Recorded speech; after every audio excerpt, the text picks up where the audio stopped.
la hauteur, ni la profondeur ne pourra nous séparer de l'amour de Dieu, manifesté en Jésus-Christ, notre Seigneur.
Welcome to the Hour of Restoration, coming your way each and every Saturday with a new topic, and this week's topic is called Sex Part 2.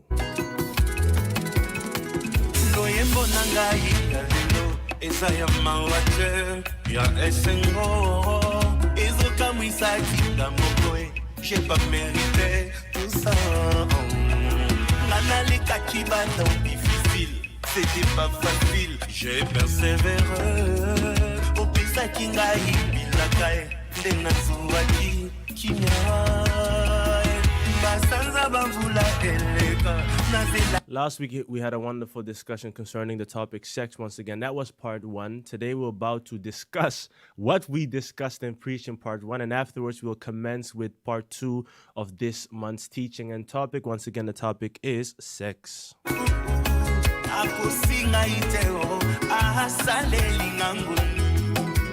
Make sure you tell a friend to tune in. You can watch us live on Facebook. You can watch us live on YouTube. If you have anything to say, drop your comments in the comment section.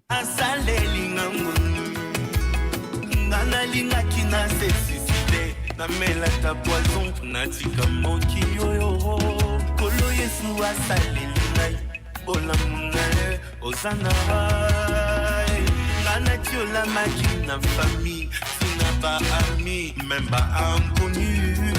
Les londoto et kokisami, tikana sepera, triomphe.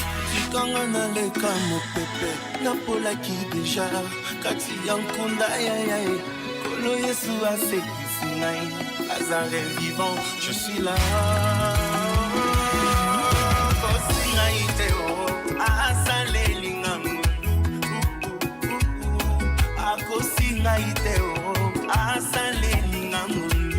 Once again, today we'll start with a discussion about what we discussed last week. So last week we started with this topic and we did the part 1. Today we'll start with a short conversation about part 1, and afterwards we'll commence with part 2. Et maintenant la chorale, on y va.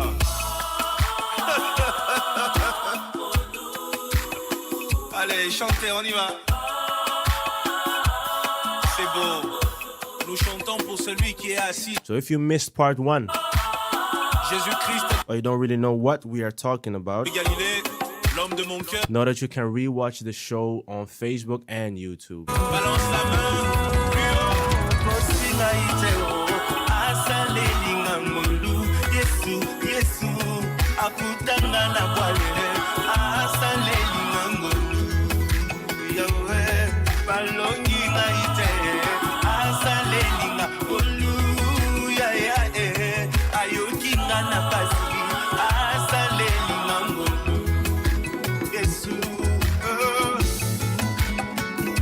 mutwaza na sujet na ya kokumikisa nango nzambe ya kobindela nango Yesu.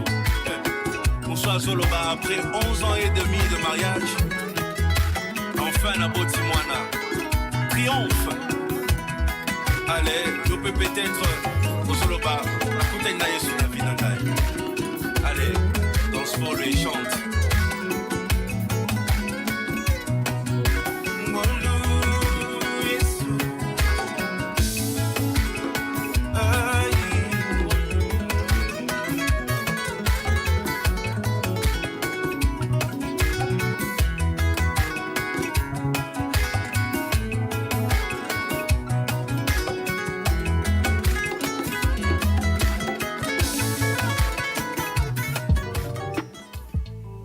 Welcome to the Hour of Restoration, coming your way live with a new topic each and every week. Each and every Saturday, we try to come your way with a new topic, or at least a new part of the topic. And last week we started with a new theme called sex, right? So the whole month, I believe, for the coming 2 or 3 weeks, we'll be talking about the topic sex. Last week we did part 1 of this topic, and that was a wonderful topic. So if you missed that, know that you can rewatch the show on YouTube, you can rewatch the show on Facebook, you can also listen to it on SoundCloud. If you have anything to say concerning that, you can let us know. Today we'll start with a brief discussion or conversation about part 1, what we discussed last week, and then afterwards the preacher man will touch down with part 2 of today's topic. So the topic is sex. And unto all the listeners, I say, I hope you guys are doing well. I hope you guys have enjoyed your week. I hope you guys are doing okay. Once again, if you have anything to say, know that you can either send us a message on Facebook, YouTube, if you have an account, or Instagram is also a possibility. Now to commence with the conversation with my panel members, I have 2 of my sisters with me here today. Are you guys okay? Yes, we are. Yeah, well, you guys are doing fine. Steph also doing okay. I am alright, thank you. As you guys are hearing, me. Yeah. I'm doing very, very good. So we thank we thank Elohim for that. So listeners, as you can hear, my panel members are doing fine. Once again, I hope you guys are also doing good on this wonderful Shabbat for some, and for some a casual Saturday. So once again, the topic is sex. It can go any direction, right? So I have no written down questions. It's just an open conversation. And unto the viewers and unto the listeners, if you guys want a question to be answered or have anything to say, drop it in the comment section and we'll try to answer it during the conversation or during the preaching. So where shall we start? So the topic is is sex. For some and for a lot of people, really a sensitive topic. What comes to mind first of all when we talk about sex? How do you? Yeah. What are the first things that come to mind, Steph? Yes. A very confronting topic to me. And of course, we see it everywhere. It's happening everywhere. Many people, they do it. They are active. They are involved. They are engaged with it. But to me, it becomes personal as well. Okay. Yeah. And then personal as in personal because maybe you had past experiences with it, with this topic? Definitely. Yeah. Okay. Maybe you'll come back to that. Yeah. And Abby, what about you? What does this topic say to you? What do you think about when you first hear the topic, sex? To bring it into context, so talking about it from a believer's perspective, uncomfortable because it's not really a subject that you talk about daily with your family members or with your church members. So to many people, it might feel uncomfortable to talk about it. And that is something that comes to mind at first. But also personal, as Sister Stephanie said, because even though it feels uncomfortable to talk about it, it's like a taboo. It's like everyone is shushing you, like, don't mention it. When you look at how many people have been engaged into any kind of sexual activity, numbers will shock you. Like, it is as if no one is innocent, including me. Yeah. Including me. I get you. Including us. But do you think that it is important to still talk about it, right? Because Steph rightfully said that sometimes it becomes personal, and in this instance it is personal. And you also said that, and it's also personal for me. And many people try to avoid the subject, or they don't really want to discuss it. But do you think there is importance in discussing this topic and just shedding light on this subject, Abby? Yes, I do. Why? Because we have grown up into a society that is really pushing for the sexual agenda in so many different ways, and not all of that what they're showing is acceptable in the eyes of Elohim, even though sex is all right. It's okay to have sex in the right context, of course, but because we have seen things, we have heard things, we now think that the things that have been projected onto us is normal. While listening to the preaching from last week, there are certain things that are not even allowed in regards with sexual, activity or intimacy. It's not allowed, and I think that's why we as believers should have these kind of conversations, especially with the youth, because nowadays no door is closed for any younging out there. It's like everything is so open and accessible, and if you're not careful at a very young age, you might see things and think that is okay. I want sex. to experience that. And you mentioned it a bit because you said that last week we discussed how not everything is okay, and I want to talk about, or let me start with the perversion of sex, because that was something that was mentioned last week. The minister said firstly that sex is very good. That's how he said it, and that's right, because Elohim, or some say God, instituted sex, so that is not the problem. Sex is okay. It's good to talk about it. It is healthy. It's normal, right? But where it becomes maybe not okay is when it becomes perverse. So I'll repeat the question. When I say the perversion of sex, Steph, what comes to your mind? Knowing that it is allowed, Elohim has sanctified it, it is holy, it is only in the right context. But And what is that right context? when you're married, only when you're married, a married couple, a man and a woman, not other genders. Get that right, please. A man and a woman Yes. married. Yes. Okay, then sex is placed in the right context. Right? But the reason But everything that happens outside, that is where you can talk about it. It is corrupted, it is perverse, it is unlawful, and not. You shouldn't do it. And when you say that you shouldn't do it, and everything outside of marriage is unlawful, right? In the beginning, you said that it becomes personal because you have experience with it. And if I may say, you are not married yet, or you're not married. But how, and Abby also rightfully said that nowadays you'll find that many young people, it will shock you, maybe starting from the age of 11, 12, they actively engage in sex whilst not married. And as you say that is not right to do so, and you yourself were in it, I was in it, Abby says that she had experience with it. How come that that so many young people get into this activity whilst it not being the right time? Right? So how do you think that so many young people engage in sex whilst they should not engage in sex at their age? Thank you. If I have to bring this to myself, I know that when I was younger, my parents, they only told me that you shouldn't do it. There was no space or room to talk about it. And also I didn't feel like ask them questions because it was so heavy laid on me.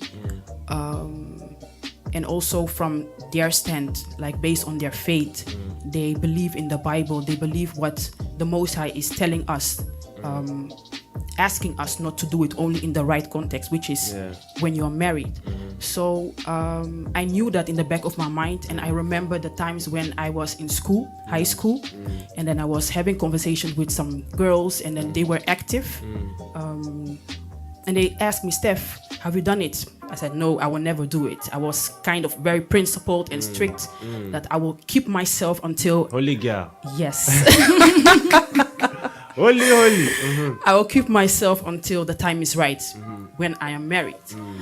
And they didn't believe me. So I was trying to convince them, like, no, I was not brought up that way and I cannot do it. So they didn't believe me. It's like, well, one day you will do it. Definitely. You will not wait until the right time. Unfortunately, I didn't wait. They were right. And how it started is like I was curious, and also the feelings took over. And it's something that I cannot control.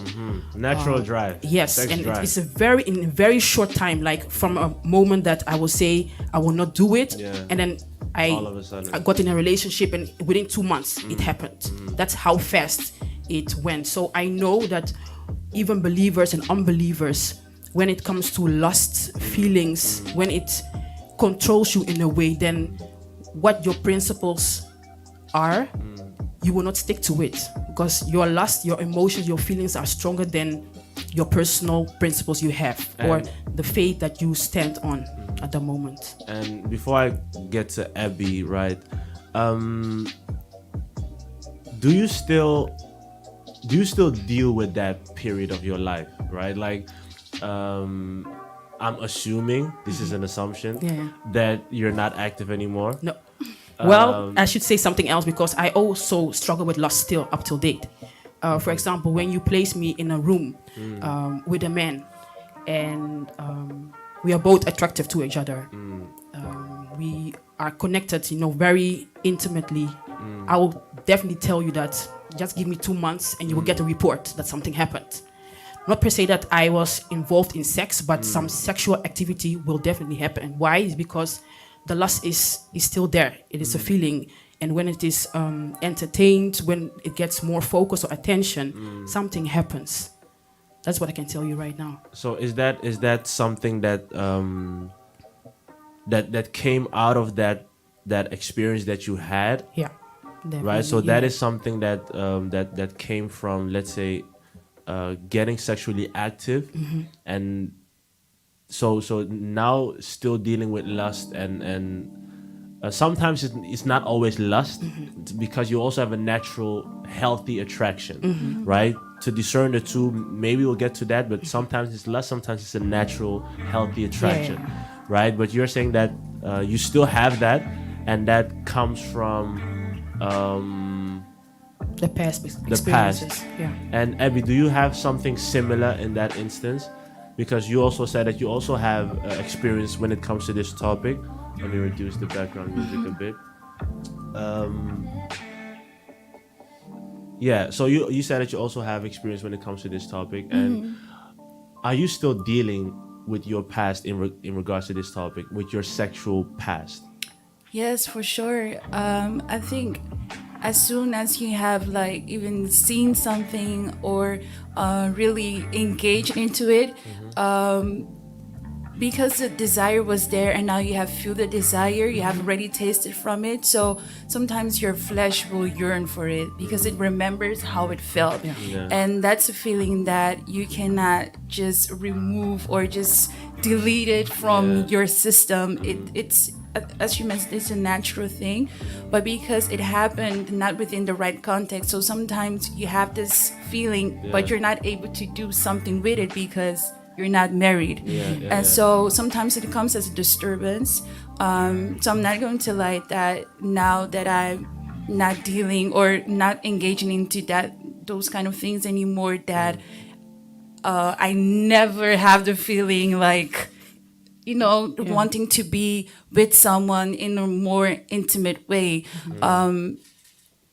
So I think what Sister Stephanie said, when it comes to boundaries, you should be very careful, especially as a believer, when you think that you have repented from your past ways. Don't put yourself in a dangerous position thinking that you will overcome, because before you know, you might be the one who has been overcome. And that's so true. And because like as you guys rightfully mentioned in the beginning, so many people have a sexual or have many sexual experiences, and some are still dealing with it. They can't overcome it at the moment, and some have they did overcome it. And Abby, to you once again, the question is, how are you dealing with it now? Because you rightfully said that sometimes you may have a feeling, right? Because your body still remembers how it felt. And because sex is something, in the right context, it's something good, it's something that Elohim or God gave, it should feel right, right? So your body still remembers it. And let's say now you're trying to live right, as you and I are trying, as we all are trying, and you have that feeling, right? How do you go about that? To be honest, and I'm really grateful for Elohim for that, is that it's not something that really cross my mind often or triggers a lot. But it's also because I think that I'm really careful when it comes to certain things, because I barely watch movies, for instance, and those are kind of things, because before, like, one time I wanted to watch a series because I was bored, and before I knew, like, all of a sudden, like, a scene came up, and I was like, where did it come from? So to guard myself from those kind of things, I barely watch movies, and I don't visit things that, you know, have those kind of things in it. But, you know, sometimes even though you're trying, it can come at you so innocently or so unexpected. But one thing I've learned, and this was a tip from Brother Chris, he told us that don't entertain carnal thoughts or imagination. And sometimes when those and carnal thoughts are simply sexual thoughts. Yeah, right? sexual thoughts, yeah. And so every time something of the past comes up in mind because it has been triggered by some kind of thing, I remember that tip, like, don't entertain it. And sometimes I remember that one time it was so difficult to get the out of my mind, and I was so irritated by it. I was like, I don't want to think about it, but it is in my mind constantly. I prayed. I was like, Elohim, I don't want to think about it. I don't want to entertain it, because I'm thinking about it. I was like, am I sinning right now? Like, what is happening? Like, Elohim, I don't want to sin against you. So I prayed. I didn't know what to do. Maybe I should have shared it with someone, but at that moment, that is what helped me. And yeah, so these are one of the few moments that I remembered that I was disturbed by it, and this is how I reacted. But I think, Elohim, that is not something that happens often. And a really straightforward question, but did it ever go wrong? To any of you, like, did it ever go? I'm now not talking anymore about the past, but more about did it ever go wrong when you became quote unquote conscious about that you should not do it outside of marriage, that sexual activity outside of marriage is not okay. Knowing that, did it ever go wrong? Yeah, when I noticed that. How let me get one example in my mind. Let's say, so I feel emotionally certain feelings inside of me, and I couldn't control myself. Like, I look after or look at another man, and I know that, like, lusting after him brought me in a position that I know it's off. Like, within me, I know that what I did is wrong. And sometimes when I notice that I'm so deeply in it, is that I cannot pray anymore. I feel ashamed, I feel guilty, and my consciously is telling me that, Steph, what you're doing is off. What helps me is to talk about it. I have my 1, 2, 3 people that I talk to. I can be open about it. And I think it's good, and it really helped me because I bring it into light.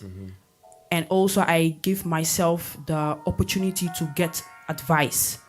And also... Are you now saying that when you, for example, got into a position where lust took, like lust was, like, you were really lusting in the mind, maybe engaging in it, that you then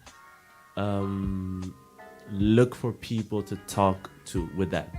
Okay. Not the right moment, but after. Like, I will come to myself, I will calm myself down, and then the guilt, it starts to grow a little bit. I don't feel comfortable anymore. And then I try to find my way to talk about it. And I'm always happy after the conversation that I talked about it. I looked for people who I can trust. That is also one of the important things, that when you are engaged in sexual activities, when you find out in yourself that you're dealing with lust, it is good to talk about it. Someone who is also like-minded, who's trying to live right, who is able to give you right advice, not someone who you will confide in and say that, oh, no problem, next time you will do it again. But I also decide to have the right counsel at the same moment, that how to get out of it, how to overcome the next time. So it's always good to talk about it. True. Yeah. Yeah, True. but to Because I cannot pray. I don't feel like praying. when- Yeah, I cannot. It doesn't come in my You mind. can't pray when No, you are that's like, me. like Yeah. as me also. And let's say if when I can remember that when I was in a position where, especially after I just broke up with my former girlfriend, sometimes it was too much.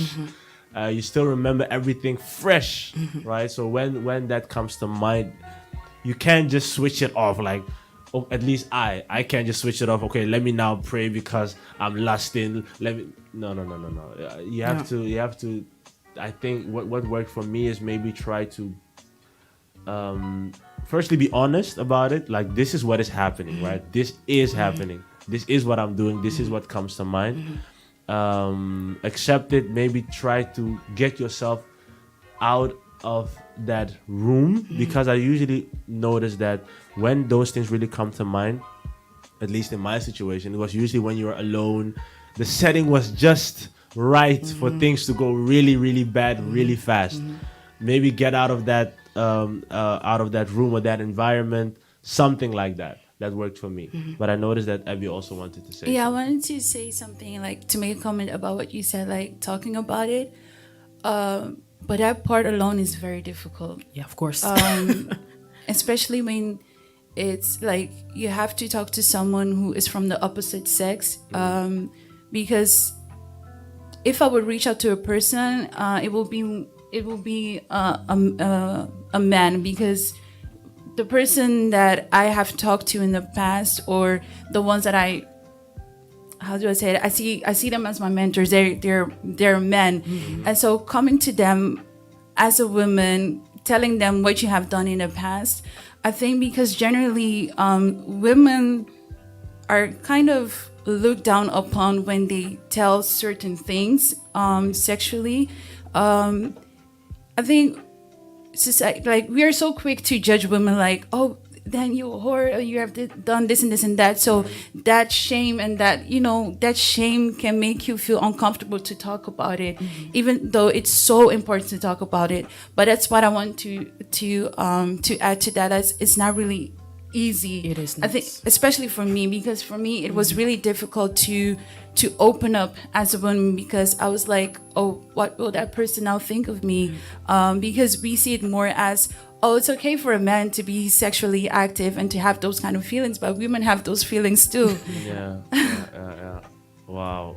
I don't really know what to say concerning that, because it's really true. I think I thought about it yesterday or the day before, how the standards are usually different when it comes to sexual activity from a man's perspective and from a woman's perspective. Yeah, it's really hard to say, but don't you think that is right? As in, if let's say you would take a man and a woman, right? And they would have the same amount of sexual activity. Do you think that the man and the woman would both come out the same? Or do you think that maybe the woman would be more damaged than the man? This is just a theory I'm throwing out. I'm just trying to see what you guys think of it. Like, let's say a man and a woman have exactly the same amount of sexual activity, right? Do you think that would do more damage to the man, to the woman, or do you think that would be balanced? I think from my personal experience and from what I've heard from other women is that it does more. I think it would do more damage to the women, but more in an emotional way, because we women are really like emotionally attached most of the times, while men are like, it's just, I just did it and nothing more. And I think women, we naturally have that desire to be with someone, to like someone being out there for us, confirming us, reminding us that we are worthy, that someone loves us, especially when within the household that aspect is not really present. And so women's are in it, I think, more from in a emotional how do you say that, they're more emotionally connected than men. And so I think, and oftentimes it's more women who I hear saying that they wish that they had never did those kind of things. I've actually, compared to the men, the numbers are more from the women who say those kind of things compared to the men. And not to because I have to talk from a man's perspective, because I am a man, right? But something that I notice a lot, or that I have noticed, is exactly as you say. Like, I have known men that have had many sexual encounters. Some of them even went to the red light district. So they did a lot of things, but after they stopped and they got their act together, you see that they were still balanced. After a while, they became balanced. It seemed as if they recover faster from sexual encounters than women. So do you think that do you think that then the perspective is not wholly right, that women are easily looked down upon and men not so fast? But do you think that there is a sense of truth in that? I'm just asking, because this is from a man's perspective. I'm really curious about what you guys think of that. Yeah, I think generally, I think, and it's because it has always been like that from the beginning, that it was the man usually who had multiple wives. It was not the woman who had multiple men.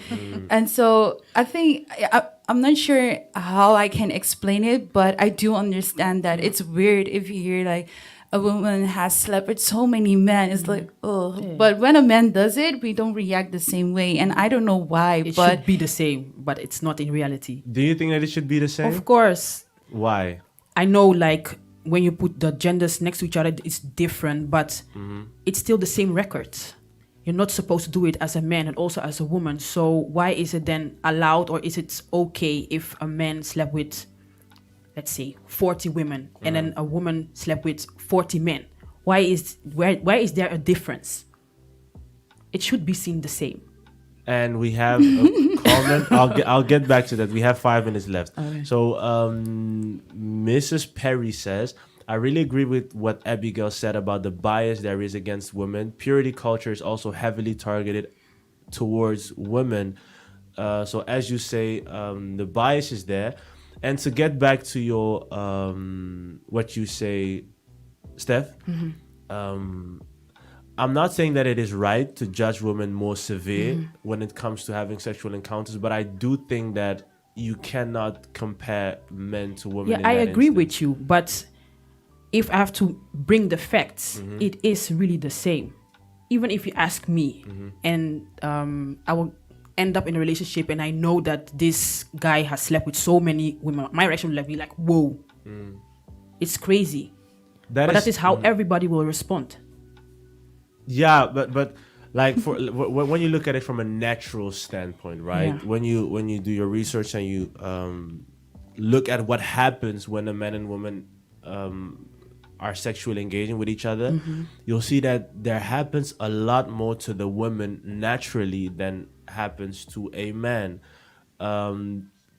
That's why you see that usually it is the woman that receives a lot more from a man than a man receives from a woman. So naturally speaking, not even going into faith or spirituality yet, you'll see that some scientific research even say that literally a woman's structure is literally altered based on the men she has encounters with.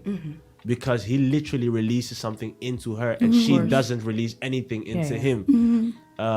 That's why, once again, not to justify the bias there is against women when it comes to sexual activity, but when you look at the facts, you would see that women come out, I won't say damaged, but more affected from sexual encounters than men. So that's why I can at least say for myself that I can understand why people judge the situation differently, because it is different.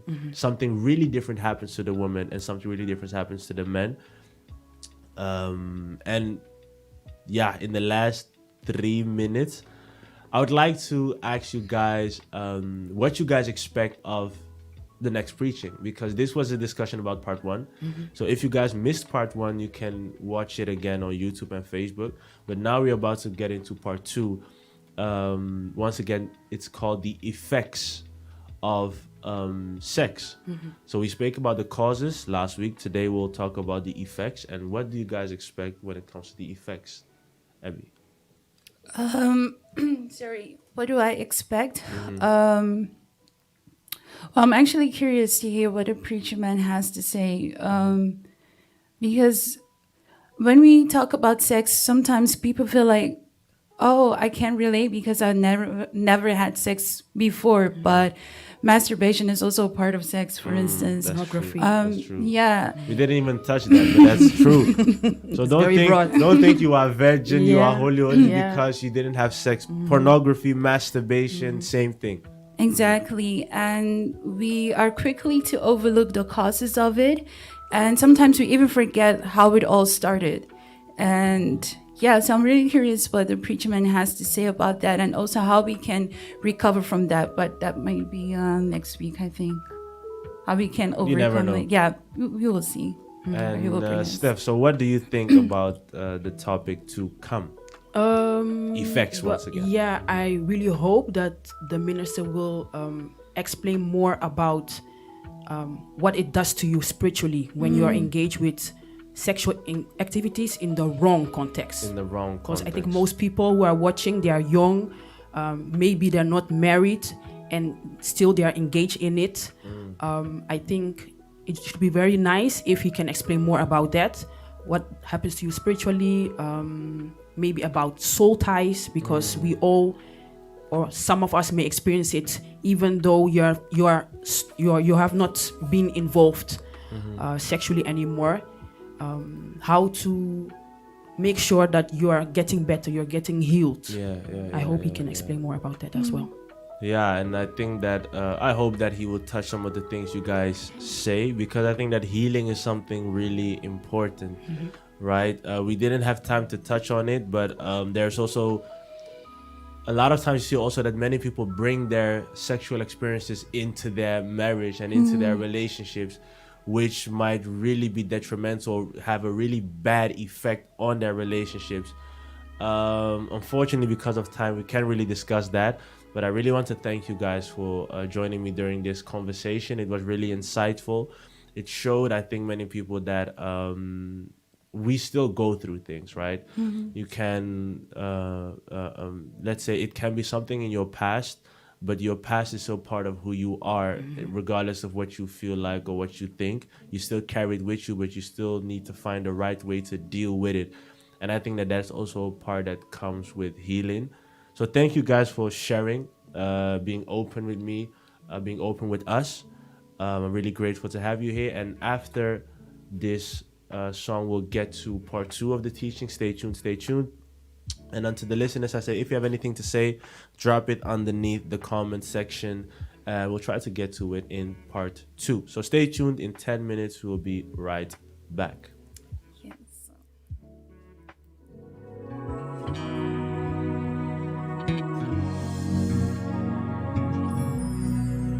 You are Alpha and Omega. We worship you, our Lord. You are worthy to be praised. You are Alpha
So once again, as I said in the intro, and as we said in the intro, last week we discussed part 1 of this topic called sex.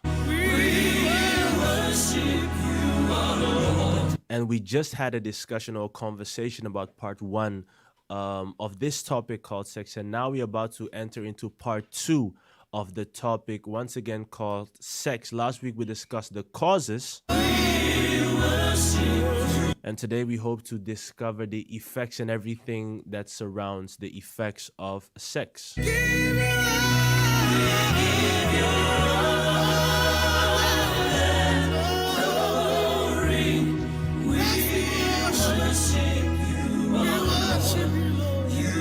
Once again, tell a friend to tune in. And if you have any questions, contributions, you can drop them in the comment section. We'll try to make them part of the program. To be praised. In a short 3 minutes, we'll get started with part 2 of this month's or these coming weeks' topic, once again called sex. You are Lord, you are worthy to be praised. 'Cause you are Alpha and Omega. We worship you, our Lord. You are worthy to be praised. We give you all the glory. We worship you, our Lord. You are worthy to be praised. We give you all the glory.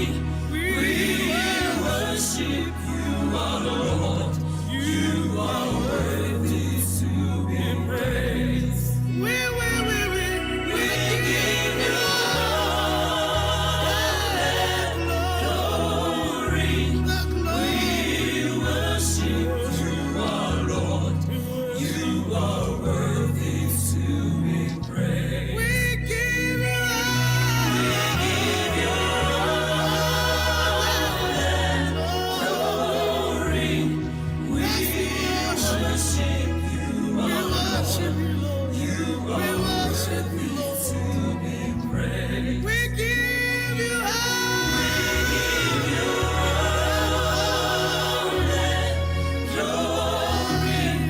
We worship you, our Lord. You are worthy to be praised. We give you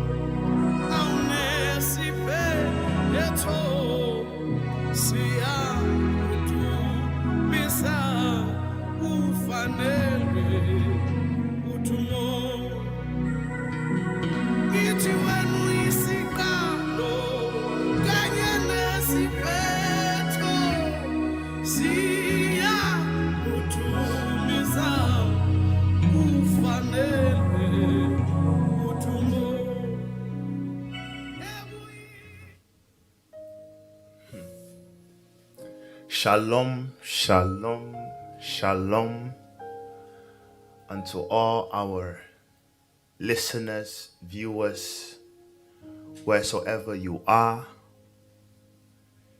We thank Elohim for yet another opportunity that he has given unto us to be alive.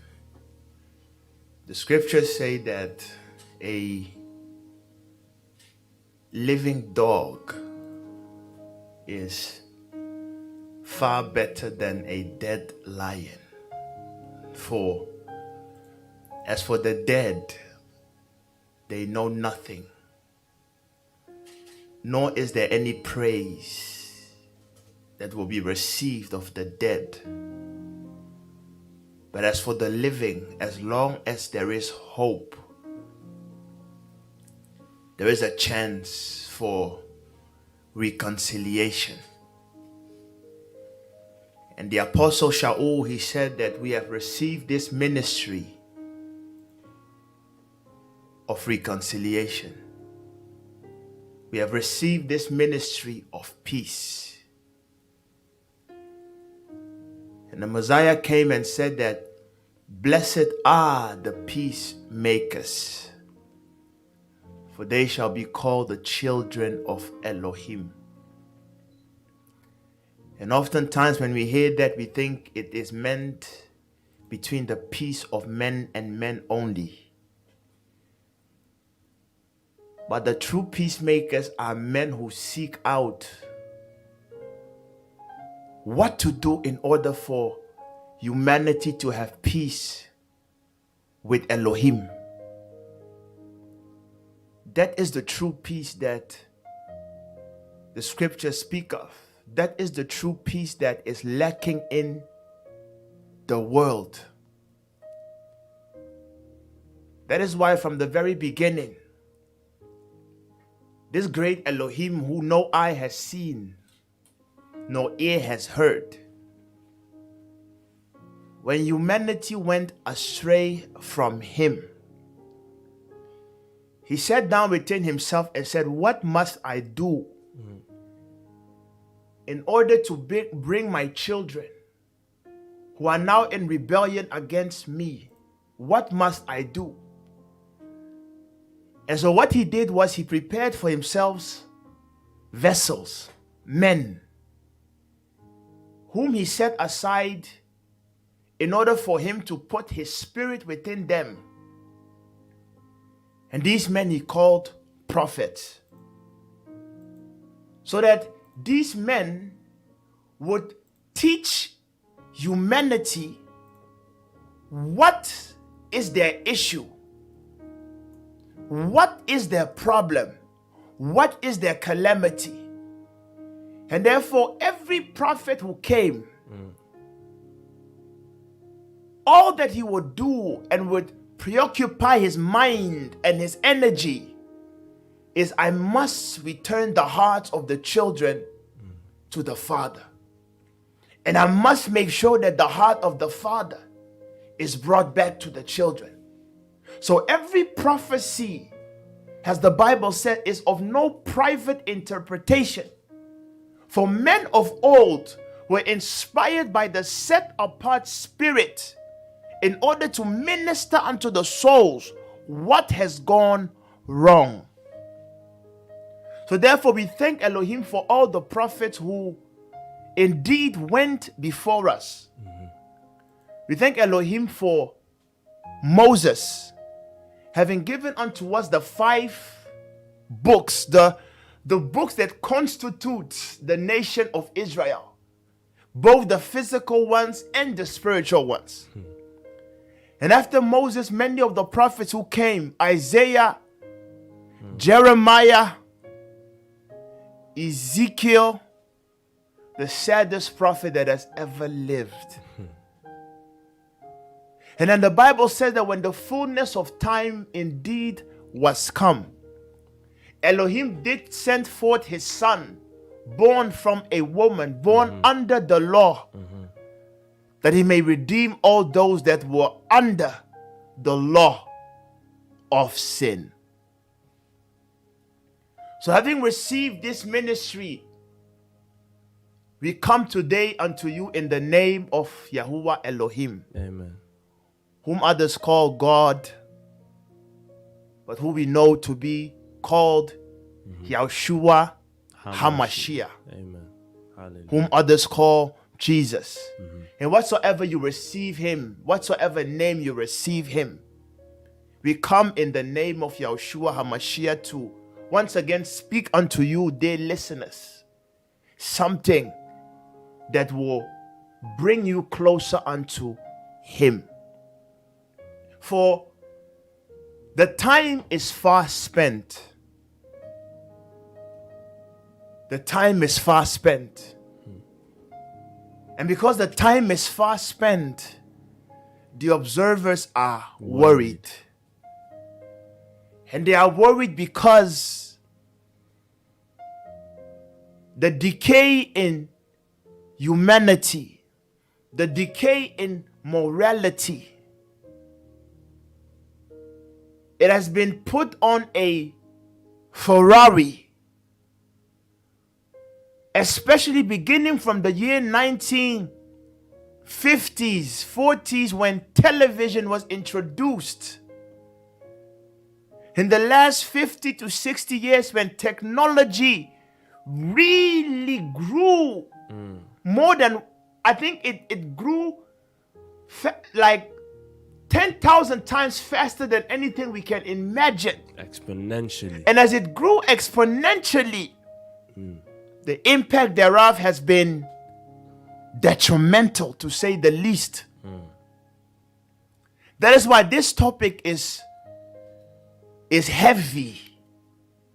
I tried to prepare, but it was difficult because this topic is heavy. This topic is heavy. This topic is heavy. That's right. Sex or sexual immorality. What has happened? What has happened? What has happened to the world?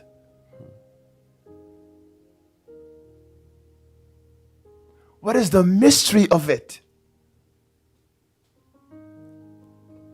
that no one can escape?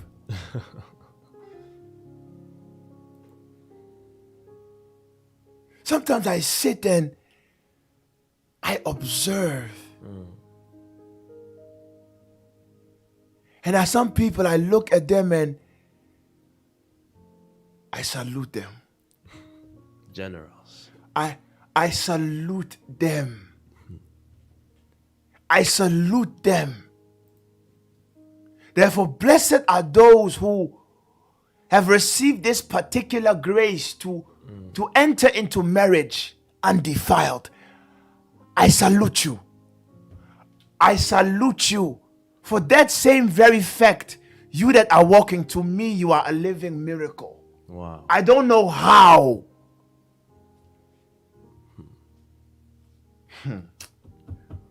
Sex. What happened? What is it? How? Who caused it? What does the Bible say? And apart from what the Bible say, what have we experienced?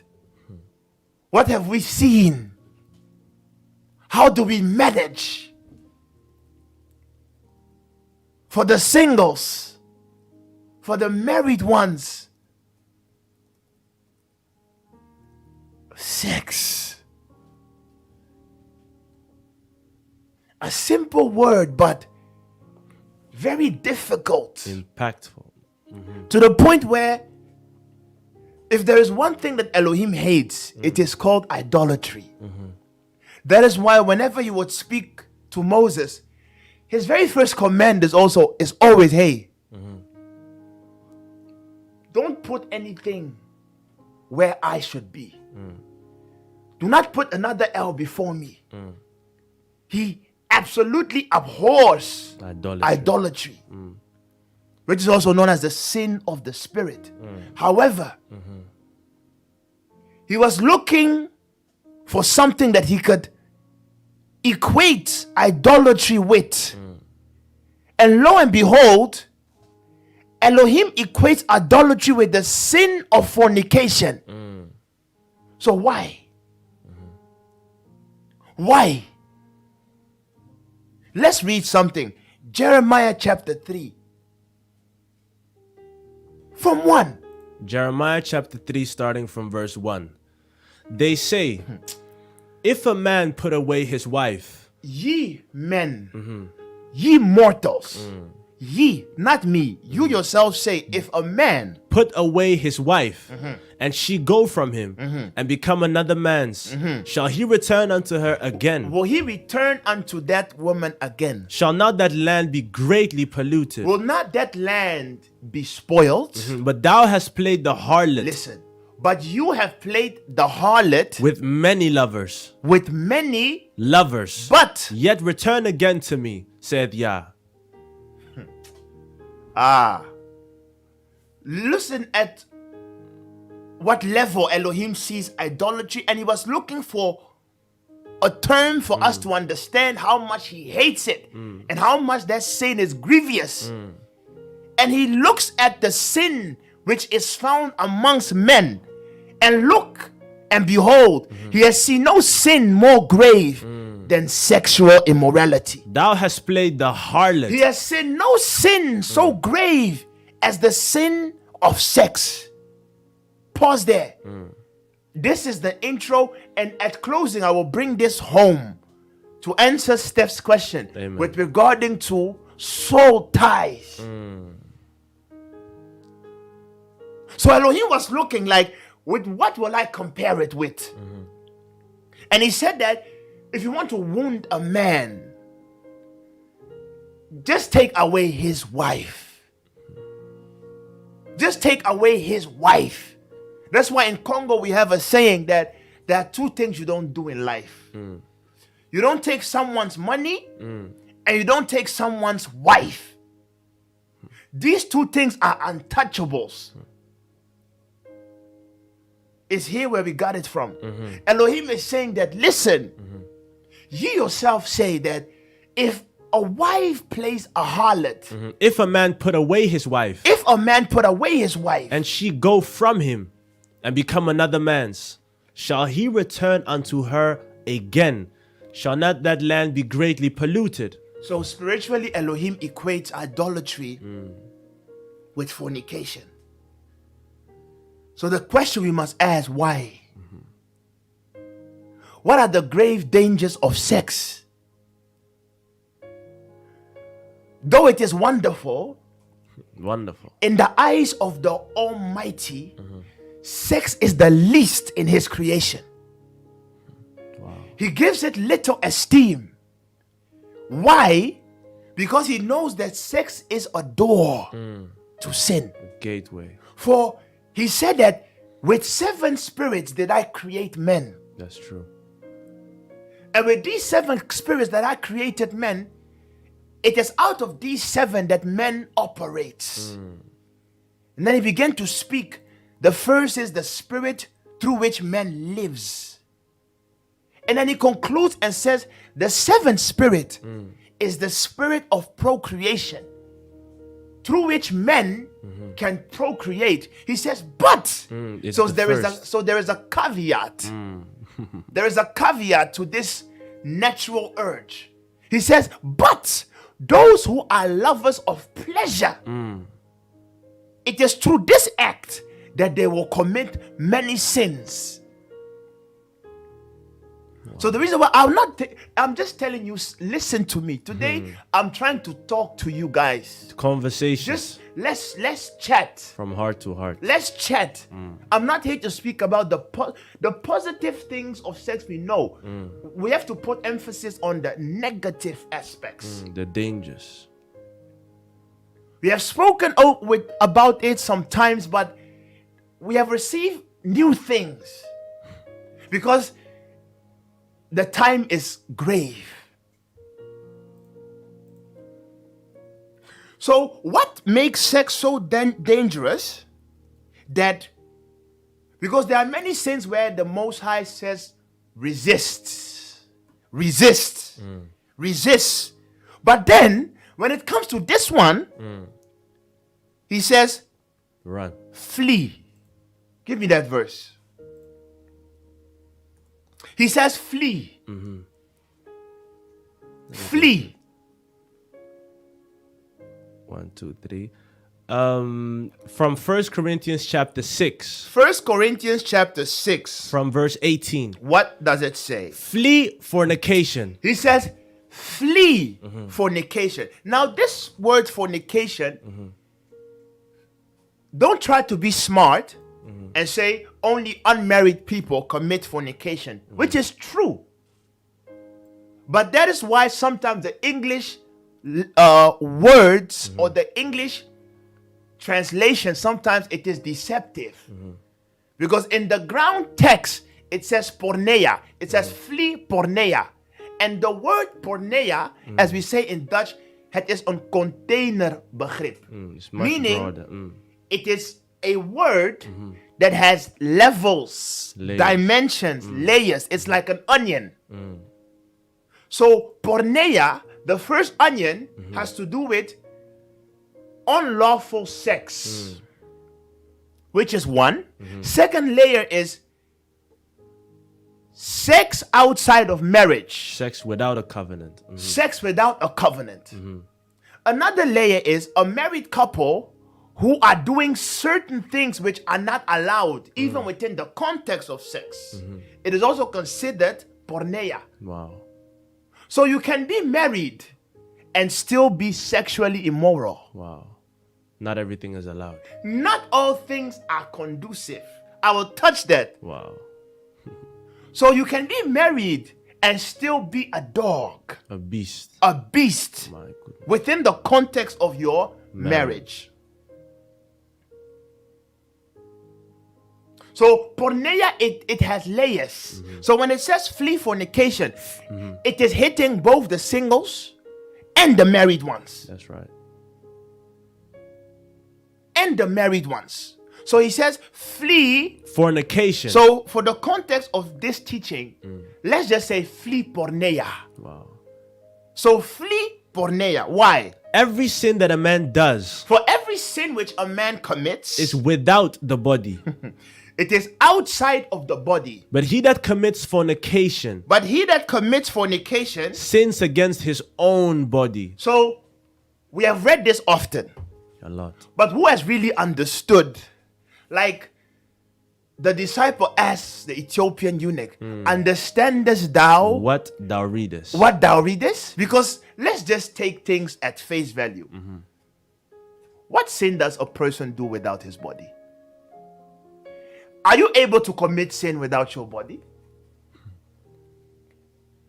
That's my question. Impossible. It can't, like Ghana, it can't possible. You can't commit sin without your body. So what is Saul speaking of here? Every sin that a man does is without the body. It's not true. Wow. It's not true. So what is he saying? But go ahead. But he that commits fornication sins against his own body. Another word, he who commits fornication sins against or destroys his own body.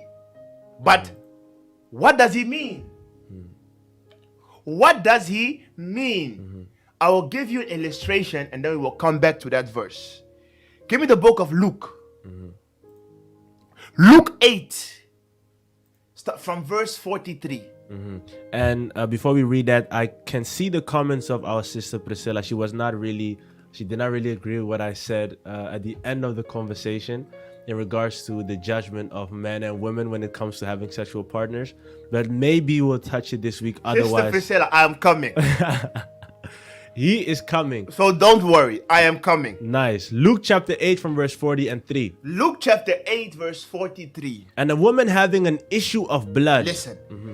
And there was a woman having an issue Of blood. 12 years. For 12 years. There is a mystique around the number 12. So there is a woman that had an issue of blood for 12 years. Which had spent all her living upon She was physicians. suffering. She was under torment for 12 years. And she did all she could to the point of spending all her livelihood Upon to solve physicians. this issue upon physicians. Neither could be healed of any. But she could not be healed of any. And she came behind him. And she came. So when you have an issue, when it comes to being sexually immoral, when you have this issue, you are experiencing spiritual leakage. So there is a leak in your soul somewhere. You are losing out on certain things somewhere. So she then said, She came behind him she came to the Messiah and touched the border of his garment. and touched the hem, the tzitzit of his garment. And immediately And immediately her issue of blood stanched. her issue of blood, it dried up. It closed. The wound closed. And Yahushua said, And then, this is key, listen. Then the Messiah, he remarked and he said, who touched me? someone touched me. Why? When all denied, And when all denied, Peter and they that were with him said, Peter and they that were with him said, Master, the multitude thronged thee and pressed thee, and sayest thou, who touched me? And Yahushua said, this is key. And then the Messiah said, somebody had touched me. why? For I perceive that virtue is gone out of me. I perceive that virtue. Is gone out of me. I perceive that virtue. Is gone out of me. Now go back to Corinthians. This was an illustration as to why Shaul said, he who finds himself in the sin of sexual transgression destroys his own body. Why? Every sin that a man does, from 1 Corinthians chapter 6 verse 18, flee fornication. For every sin that a man does is without the body, but he that commits fornication sins against his own body. Now let me explain. Why does this sin destroy the body? What you have to understand is that, let me first start speaking from a man. There is something within you called your life force or your life energy. And this life energy or life force, it is encapsulated in your seed. That's why what you carry is called the seed of life. So your sperm is the seed of life. In it, everything you are, it is encapsulated therein. So every time you have illicit sex or masturbate, whatsoever, every time you do that, what you do is you are shortening your lifespan. Wow. Every time you do that, every time you masturbate, eject, whatsoever you do, every time you do that, you are shortening your lifespan. That is why I took that example of Luke. When the Messiah was touched, he said, I perceive that what? Virtue. That word virtue is life energy. That word, he felt strength leaving him. Every time you release, you are reducing your lifespan. That is why Shaul said that, hey, listen, do what you want. But when it comes to this one, you have to take your time. Because every person who does that destroys his own body. In other words, shortens his life. You shorten your life. So this thing, this act of sex, it is not what you think it is. It is a matter of life and death itself. And this is only in the context of illicit sex. So sex in the wrong context. This is in the context of illicit sex. Fornication. This is the context of illicit sex. Another example I will give you. All of you guys know the story of Judah. In Genesis 38, I think, Judah had sons. And there was two of his sons whom Elohim considered to be very wicked. Why? Because every time he would go and sleep with his wife, he would spoil or spill the seed. And the Bible said, and the thing he did in Elohim's sight was considered to be wicked. And the thing which he did displeased Yah, wherefore he slew him. So therefore Yah slew him, cut his life short. So this thing we play with, this thing we joke around with, you are shortening your life. That is why every time you are done doing it, you usually feel weakened. You feel weakened.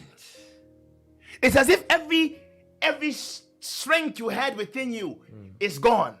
So then you get hungry. You have to regenerate. You need energy because you are wasted. It is your body sending you a sign that, hey, I've been depleted. Virtue has left me. For behold, virtue left me. Virtue left me. So all people do this. There is a leakage somewhere. Your soul is being poured out. And it is within the soul where the blood is. Wow. For life is in the blood. Blood. Life is in the blood. So watch out. You're not just enjoying to enjoy. You are not just enjoying to enjoy. That is point one. Before I continue, are there any questions with regards to what I just said? What you just said? No, but I do have a question. If it comes to shortening your lifespan when it comes to illicit sex or fornication or sex outside of marriage, how come that then sometimes you see that people are masturbators or really fornicators, but they still manage to live quite long? It's because life is relative. Meaning, you don't know the number of years you had in comparison to me. Some people, Elohim gave them 90 years. Others he gave 70. Others he gave 40. So you don't know how much is being reduced. So it's difficult to point fingers. It's just like, how is it that some people smoke? They started smoking from the age of 15 and they live and grow to be 80. Whilst you didn't smoke, you didn't drink, but you die at 60. It's the mystery of life. And he has the clock to each and every soul. But this rule applies to all. Okay. However, there is a caveat. There's a caveat. There are certain things which are doubled or tripled or especially effective when it comes to the children of Elohim. Because there are some with whom he has no dealings. So, what else? Or can I continue? Can continue. That is one. It's not easy. It's not easy. Now let's go to point number 2. Hebrews 13 verse 4. Hebrews chapter 13, starting from verse 4. Marriage. Listen. Marriage is honorable in all. Once again, I challenge this statement. And I'm not saying I challenge it as in the statement is wrong. I challenge the way we have ever perceived it to be. That's right. That's right. For the scriptures cannot be broken. So I challenge the way we used to interpret the scripture. That's right.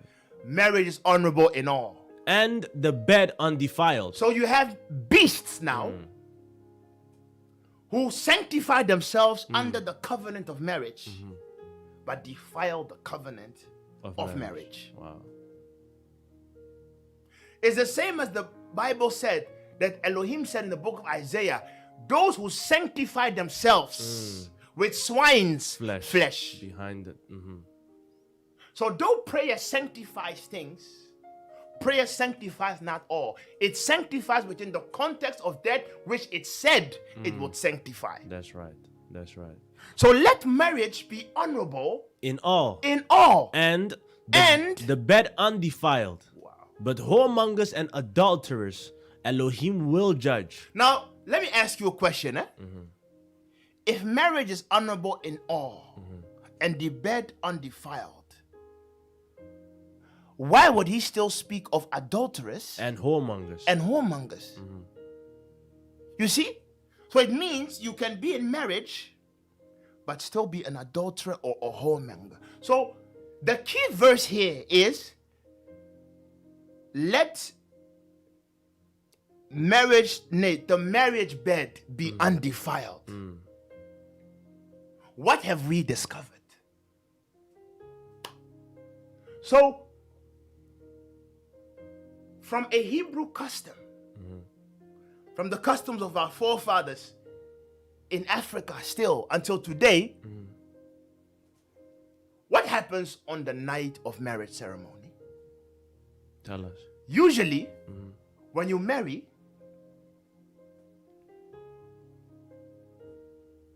when you finish marriage, the first part is that ceremony. True marriage happens when you consummate The marriage. the marriage. Now, usually the consummation, the elders or the honorable ones, it is your house they would consecrate. They would prepare the bed, put white covers. So they consecrate the bed. The bed is like the proverbial altar. You and your wife then come after having fulfilled all your rights. And there you consummate The marriage. the marriage. You seal the deal. And to show you that the marriage is consummated and the deal is sealed and a covenant has been enacted, that is why usually if the woman is a virgin, when the man then goes through, he passes through the veil and the woman bleeds. That bleeding means that it is a covenant With blood. with blood. The severest level of covenantship with blood. That's true. That is why Elohim said, I am married to you. And his son spilled the blood to seal The covenant. that covenant. That's right. So now, when that happens, the deal is signed and the blessing of Elohim rests there. But here is the mystery now. Due to pagan traditions, many of you married, but the covenant that you guys signed was not upon a holy bed. Because many people now, when they marry, they do not consummate their first coming together under the union of Elohim. They go on honeymoons and they sleep on a bed in a hotel. They go on honeymoons. They sleep on a bed in a hotel. And you don't know to whom the bed was consecrated to. Two. That's right. I know. If you want to fornicate, men go to hotels. So now imagine that bed. For years, people have been coming there, committing all types of abominable acts upon that bed. And then you go, your very first night with the wife you married, and you consummate it on that bed. So what you have done is, you did not keep the bed undefiled. So usually many people, that is where the issue of their marriage already starts. Unaware. For from the beginning, this abominable custom was not so.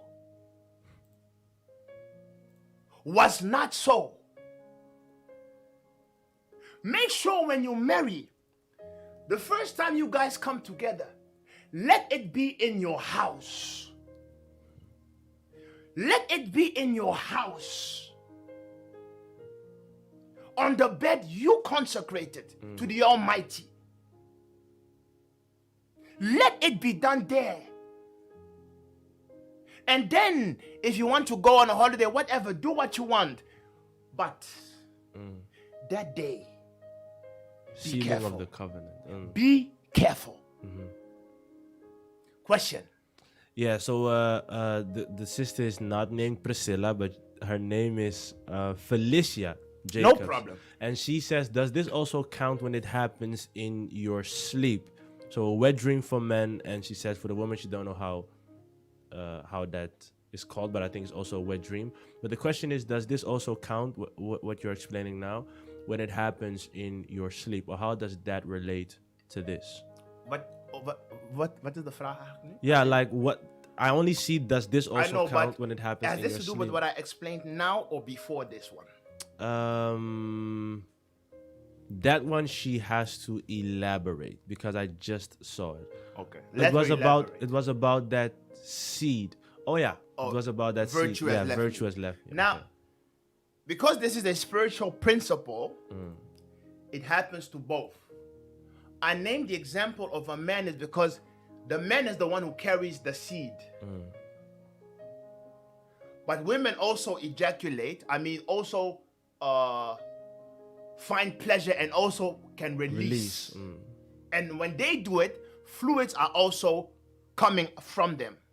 So it's the same principle.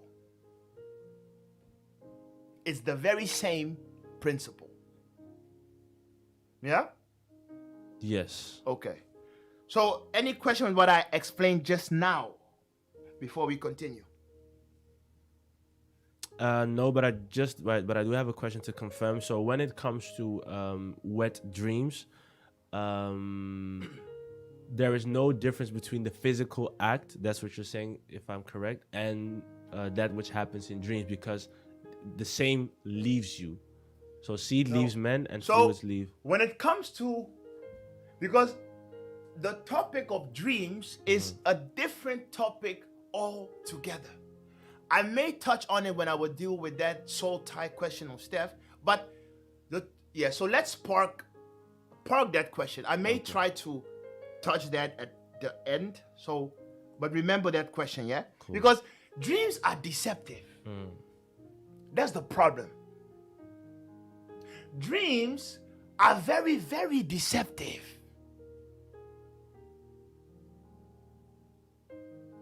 You can have a dream and it will ruin your life, but the dream was not true. But you believing in the dream made it so. Made it so because you have within you that creative element of Elohim called faith. And it is through your faith you determine your reality. That's right. So you can believe in a book that is dead, but because of your faith, it comes alive. You think it is the book. No. It is you. So dreams have to be handled very carefully. Sometimes you can dream that, hey, you're a lady. And every time you dream that you are sleeping with a man. And if care is not taken, you are like, hey, I have a soul tie. I'm possessed. He's a devil. So soul tie and possession or spiritual fornication, because some call it spiritual marriage. You cannot put, marriage is a good word. That's right. So you cannot put that within, so you just call it spiritual fornication. Many people think like, hey, I have a soul tie because they had a dream. So things like soul ties, that happens usually, it's maybe 2% or 3% of the times. But all the other 97% of the time is not even that. It is just you. So sometimes you can be a woman or a man, and like every 2 weeks or what, you dream that, hey, iemand komt en slaapt met me. Someone is coming and sleeping with me. Then you're like, hey, misschien, er is een geest. But then you check yourself and het is gewoon normaal. Dus die dingen, you haven't really done anything. Usually, because what you have to understand is like, it's like when you're driving a car, right? When you're driving a car, let's say you want to drive a car and there is no more oil in the engine. You will have a dashboard. And then the dashboard will begin to flash red. That, hey, you moet olie verversen. That, hey, you're coming too close to another car, you have to stop. So, if you consider yourself as a car, dreams can sometimes be your dashboard. They sometimes can tell you that, hey, there is something wrong with you. Sometimes you will dream as a woman that, hey, iedere keer slaap je met iemand. But it can just be that your body is telling you that you have a problem with your reproductive organs. So you cannot conceive. Or you will have issues when you want to sleep with a man. But it is sending you that way that, hey, Check it. it is iets daar. But by lack of interpretation, wisdom, you will draw different conclusions. So what I advise in that case, when it happens too often, first go and see a medical doctor. Do a full body scan, especially of your female organs. Scan it. If you are lucky, they will tell you that, hey, misschien is er iets daar, we moeten het gaan opruimen. So Elohim saved you from death, but you did not understand. So that's why I say dreams Can be deceptive. can be deceptive. They can be deceptive. They can be very deceptive. But then when does someone really then get into a soul tie? When does that really happen? I know. Yeah. So when does that really happen? So go back to that Jeremiah. It was Jeremiah chapter 3. 3, starting from verse 1. They say, if a man put away his wife, and she go from him, and become another man's, shall he return unto her again? Shall not that land be greatly polluted? But thou hast played the harlot with many lovers, yet return again unto me, says Yah. So when one has a soul tie, which doesn't really often happen, if we could take an example of people who have soul ties, these are people who we can call porn stars, prostitutes. These are people who have publicly professed that, hey, I am a prostitute. I sell my pleasure, my body for hire. So everyone can go in and out of me without issue. I avail myself for that. So your temple then becomes the inhabitants of devils. These are people who have soul ties. So what they have done is they have rendered their soul completely under the bondage of sin. That is iniquity. So they have entered into a perpetual state of committing that same sin over and over and over and over again. They have normalized it. That's when you enter a soul tie. So, sisters, fear not. Many that think they have, you don't have it. You don't have it. You don't have it. Yeah, I'm possessed. You are not possessed. You are not possessed. Possession takes place, it's maybe around 3%. All the other time, it is home blah.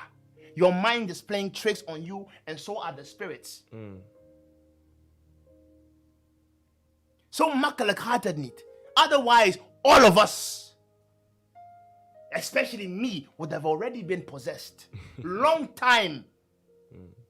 Long time. For just like this woman that had an issue of blood for 12 years, I struggled with this sin of masturbation, sexual, for 12 solid years. I struggled with it. But am I possessed? No.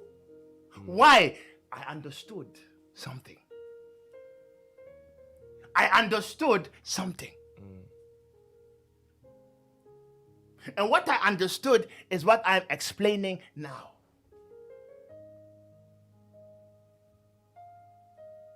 Is what I'm explaining now. There's also another question. Go ahead. And a brother says, can you also get a soul tie from watching pornography? That's where I'm coming now. Okay, that's where he's coming now.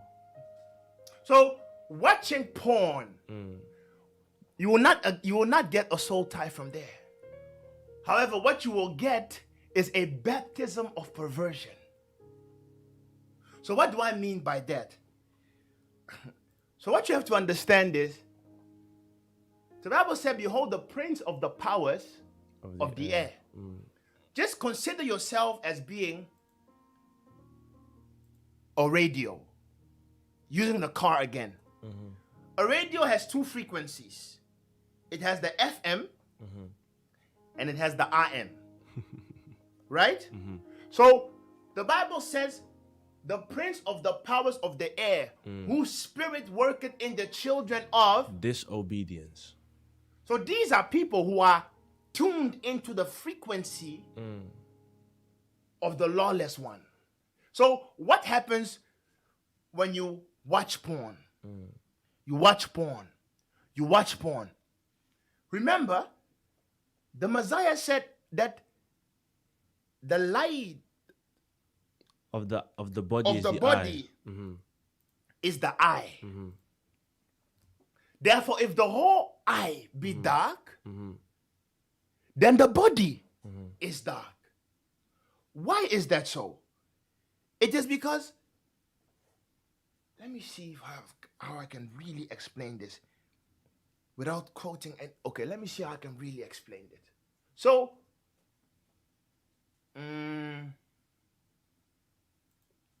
how can I really explain this? So, okay.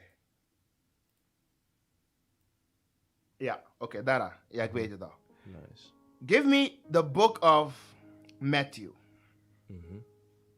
Matthew 5:28. Matthew chapter 5, starting from verse 28. So I will answer this question of the brother, but it will be within the question or within the answer that I will now give, which the sister asked with regarding to the mind. Someone asked something about the mind, that sinning in the mind or something. That was in dreams. Okay.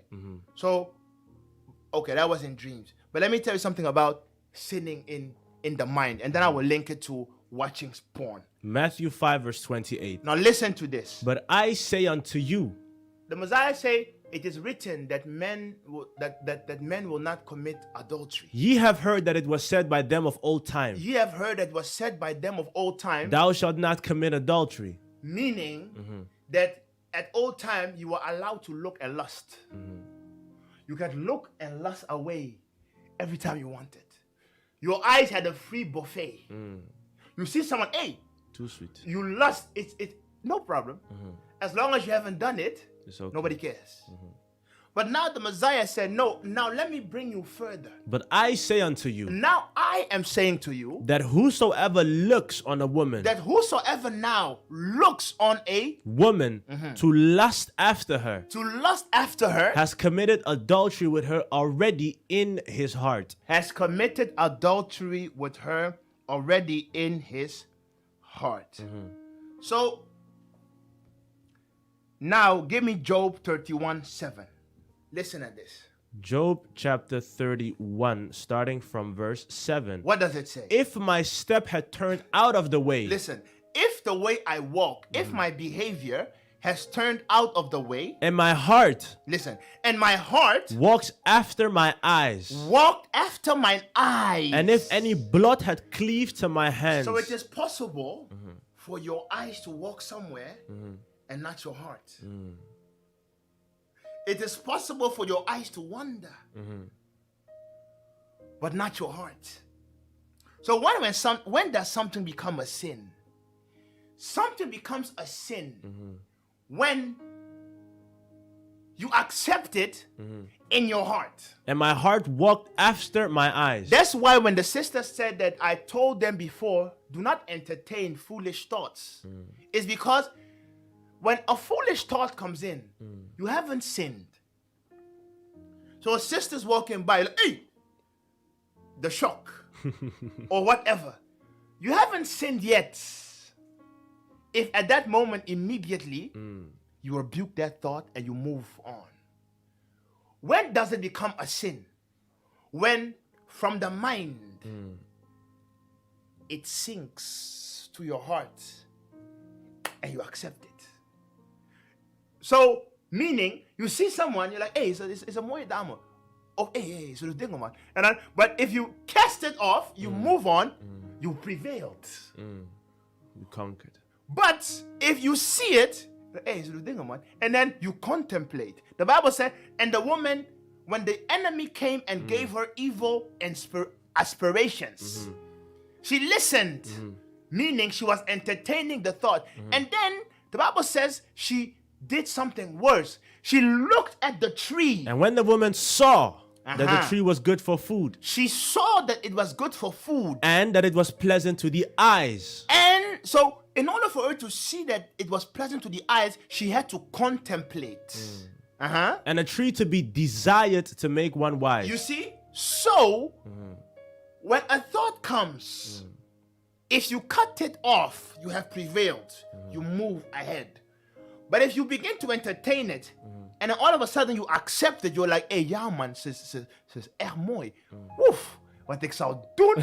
So, from that moment on, it has entered your heart, and you sinned.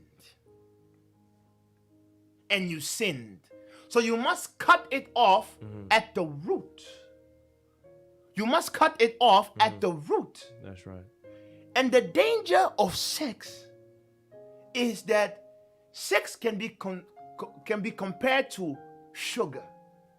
If you put food in front of a child, you put something that is sugary, something that is bitter, and something that is blunt. 10 times out of 10, what flavor will the child choose? Sugary food. Why? Sugary food has a way in that it excites the brain more than any other thing in your system. That's right. It's the same with porn or watching naked men or naked women. Why is that so? It is because Elohim has placed that natural desire. That's right. Natural drive. Within you. So Shaul said, but the enemy taken occasion of the law that was already within my members. That's right. Now he has caught me. So, ja, broeder, ik zit ergens mee. Ik heb gevoelens. If you come to me with that, I'll tell you are blessed. Because it is normal. But the issue is, how do you manage it? How do you manage it? So when you see something, it excites you. It just means that your body, everything is working. But now you must master it to not over-excite yourself. Overstimulation. That's why the Song of Solomon said, do not awaken love before it's its time. For can a man take fire in his bosom and not be burned? and his clothes not be burned? Wow. Can you really stare at a woman for too long and not feel the exousia and not feel it within your members? You can't. That's why, because of that, your eyes. So now what happens when you are watching porn? You are watching porn. The quickest road is like when you want to go somewhere. You have the long drive, and you have the shortcut, also known as the express lane. Now, in order for something to enter into your heart is linked to your mind. And the express lane to your heart is through Your eyes. your eyes. Wow. It's through your eyes. But there are some people who smoke. They smoke crack cocaine. They smoke it like this. They inhale it. But it takes a while for it to enter their blood. But some people don't have time. So they take vaccinations. They do a quick shot into the vein. So within 2 seconds, it's already in their system. That is what happens when you are watching. When you are watching, you are exposing these things to your heart, to your soul. And then if you keep on watching it for too long, what happens? Your soul begins to take a liking to it.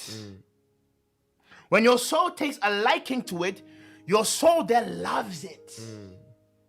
And when your soul loves it, you have then become addicted. Addiction is not, so people want to make it, it's a disease. When it comes to things like sexual addiction, it is not an addiction. It is a learned behavior that you've done for so long, to the point that now your body has become one with it. So it has become dependent of it. And the reason why it has become dependent of it is because everything we do in life comes from the brain. And the brain is not one brain. The brain has chambers. That's right. And every chamber actually commands every action one takes. And between the chamber, we have roads called synapses. And the synapses are fired by neutrons or by electricity. And every time you do something, often, you see that in the beginning, it is difficult to do something. It's like the first time you were driving a car. It was difficult to watch the road, use the gear, and give the light. So it was difficult because your brain did not have the pathways clear. So every time you had to think actively. And when you were thinking, one room connected to the other. But the transition took time. So you were doing it slowly. But the more you did it, the pathways in your brain became clear. To the point where the connection became instant. So now when you are driving, you don't think. You are on automatic pilot. That's right. You are on the phone, you are eating. So it has become natural. So every time you watch porn, you watch porn, you watch porn, you watch porn, you watch porn, you watch porn. What then happens is, because your body then receives the influx of immorality, uncleanness, your pathways have been connected. So now you are baptized by the spirit of perversion. So now even when you stop watching, you go outside, you see a sister. She's not at all dressed indecent. Modest dressing. You, only by the hearing of the voice alone, Shock. you pervert. Your mind is perverted. So you can reach a point where you only hear a sister's voice Is enough. and you already feel erection coming. When you reach that stage, it's not a soul tie. You know why? Because I've been there. The things we have seen, unfortunately. So it's not a soul tie. What that simply means is, it's like when someone now hears Elohim. When you tap into the frequency of Elohim, everything becomes pure. You see someone, Elohim is ministering to you. You are outside, you see the sun, he's ministering to you. Everything around you becomes a point of contact for Elohim to speak to your heart. That's right. So when you have perverted your mind, everything around you becomes an occasion to sin. You see a sister walking, her eyes alone, Trigger something. it triggers something bad. So let alone if she wears indecent. And that is where many souls are now dying. Because the enemy has made it so that perversion has become the order of the day. It has become the order of the day. Sex is being sold everywhere. So everyone, their brains has been stimulated for perversion. Overstimulated. Overstimulated for perversion. Because he knows that within you, you have the natural drive already. So then it becomes an issue. So, is there any other question? Not a question, but someone is really saying that that they are learning a lot. A brother, I believe, Evans Asamoah, says that the depth, he's learning a lot. Also on YouTube, they are learning a lot. Okay. So, Let me tell you something else. I told you guys about the connection between the brain and the heart, which is one.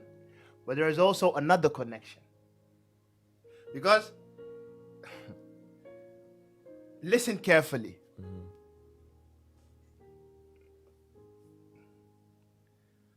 When I was speaking about that dreams with sisters, etc., I told you something about the organs of men.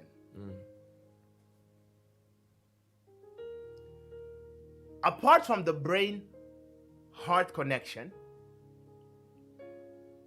and how sometimes your body can show you something through dreams, but it is speaking of your body, there's also a connection called the brain-gut connection. Why am I saying that? It's because what we have to understand is that every body part or organ has a direct link to the senses. So, spiritually speaking now, the organ that controls passions, amongst other things, lust, is called the liver. It is called the liver. So, let me see if I can really explain this. Let me show you something, yeah? Proverbs 7 from 1. Proverbs chapter 7 from verse 1. Listen. My son, keep my words and lay up my commandments with thee. So, the introduction to this chapter, Solomon is saying, I sat down and I observed amongst the simples.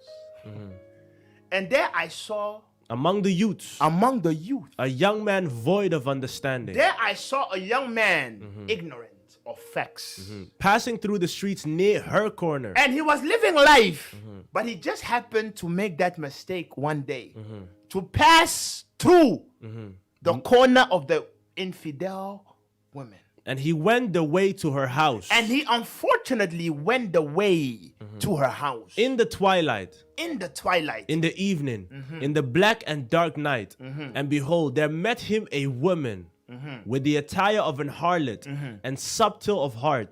She is loud and stubborn. Her feet abide not in her house. Now is she without, now in the streets, and lies in wait at every corner. So she caught him and kissed him, and with an impudent face said unto him, I have peace offerings with me. This day have I paid my vows. Therefore came I forth to meet thee diligently to seek thy face, and I have found thee. I have decked my bed with coverings of tapestry, with carved works, with the fine linen of Egypt. I have perfumed my bed with myrrh, aloes, and cinnamon. Come, and let us take our fill of love until the morning.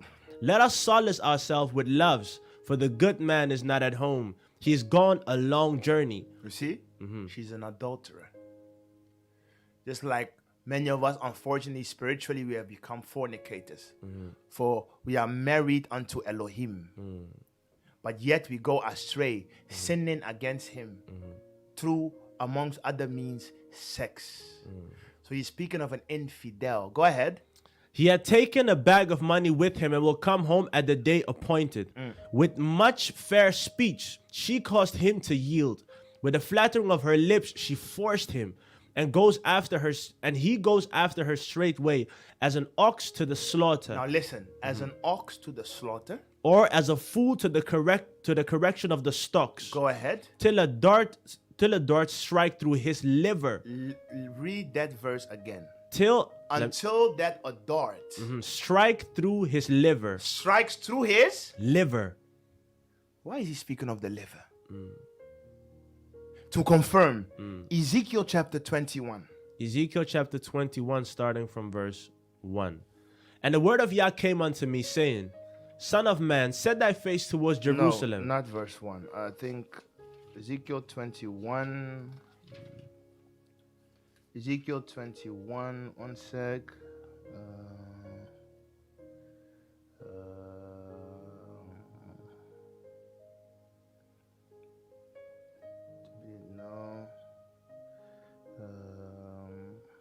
Ezekiel 21.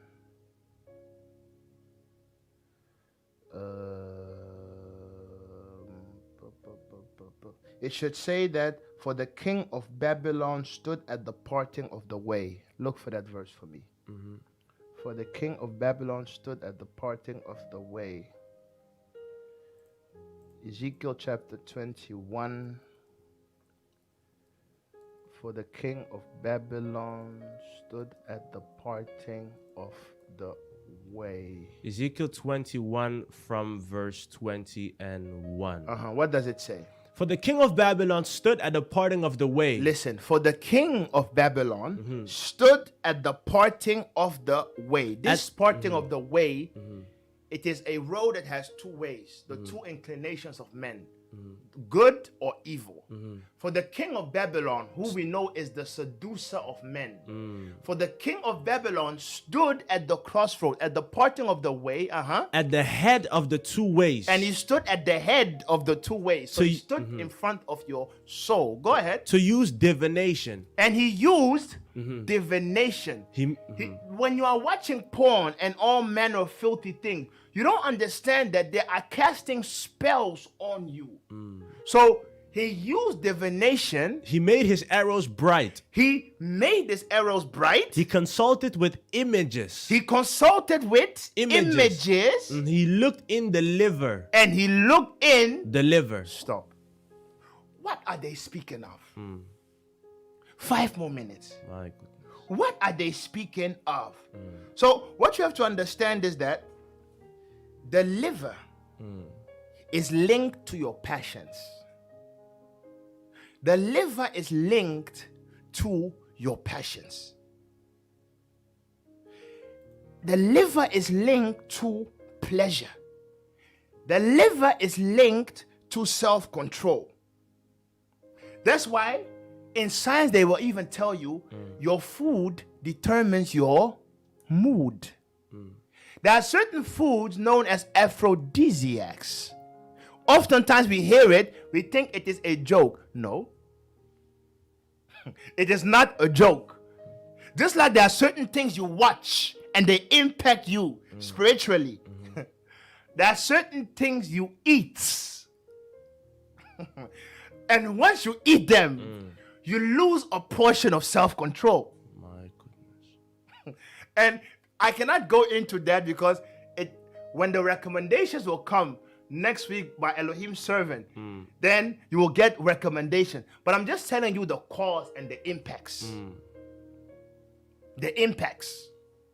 So apart from the things you watch, how they impact you and pollute you, the brain-heart connection, there is also the brain-gut connection. There is also the brain-gut connection. So, dear people, there's one last question. Go ahead. Brother Randy says, is it normal to deal with returning temptations in the mind after repenting from masturbation or any sexual act? So the mind is the battlefield. And when it comes to the mind, you will fight every day. Some days more than the other, but you will fight every day. That's why when the Bible says that, hey, the enemy is like a roaring lion, turning round about you, seeking how he can try to make you fall. And he will attack you in the mind, throw images at you. And remember, he will bring flashbacks. And when those things come into mind, let me give you an advice. It's not always, praying. Because as you guys rightfully said, there are certain moments when the wind is so strong you cannot pray. And when that happens,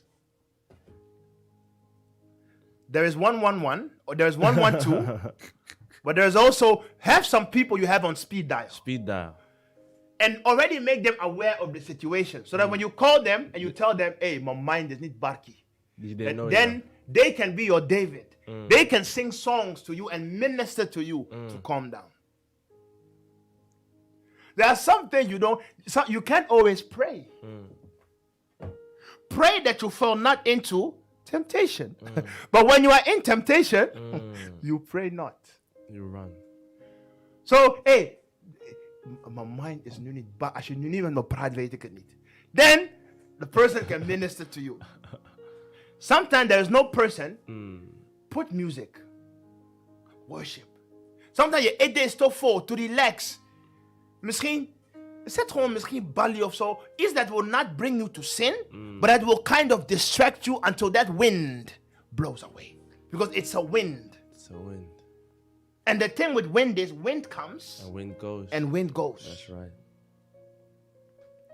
So because of time, we have to bring it to an end.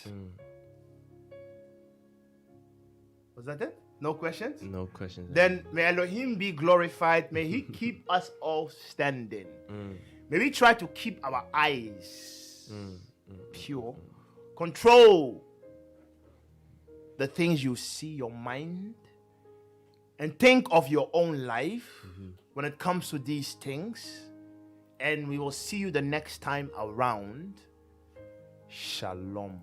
Wow. Thank you. Thank you for tuning in. Thank you to the minister for the words. I hope that you guys have learned a lot. I've heard a lot of practical things that we can apply straight away.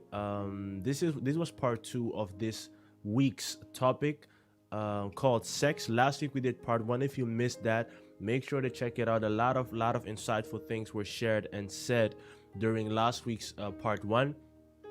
We started today with a discussion about part 1, about our personal life. How do we deal with this topic? Do we still go through lust? Do we still go through difficult times in relation to this topic?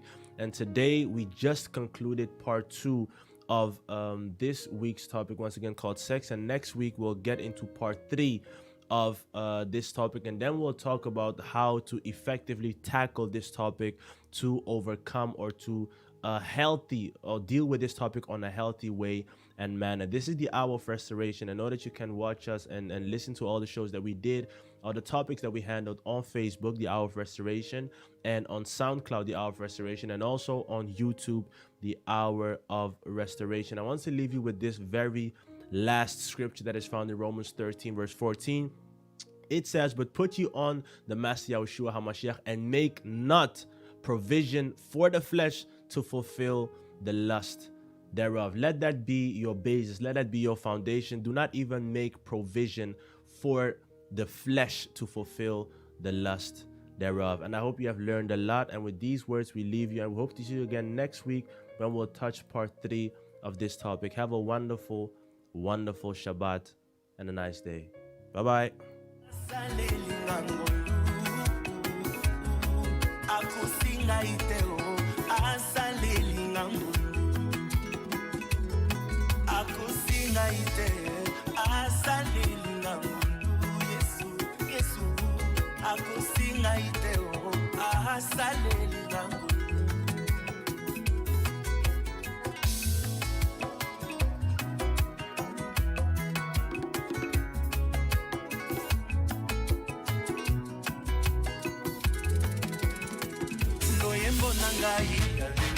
Isaiah Mawate, ya esengo, Izuka Misaki, la mokoe, j'ai pas mérité tout ça.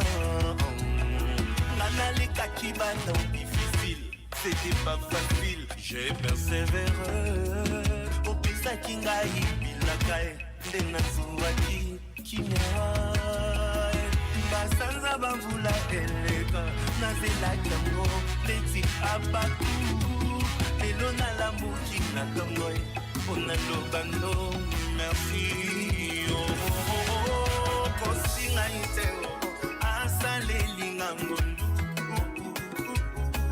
Akosinga iteo, asale lingangondu. Yahweh, balongi nga iteo, asale lingangondu.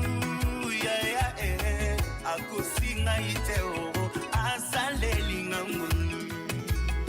Nana linga kina se suicide, namela ta poison natika moki oyo kolo yesu asaleli ngai olamu na ye ozana